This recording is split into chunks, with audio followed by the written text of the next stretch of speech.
সরকারি চাকরিতে কোটা বাতিলের পরিপত্র পুনর্বহাল সহ ৪ দফা দাবিতে দেশব্যাপী আন্দোলন তীব্র হচ্ছে।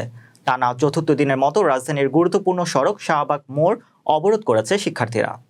একই দাবিতে ঢাকা সহ দেশের বিভিন্ন স্থানে সড়ক মহাসড়ক অবরোধ করে বিক্ষোভ করেছে আন্দোলনকারীরা।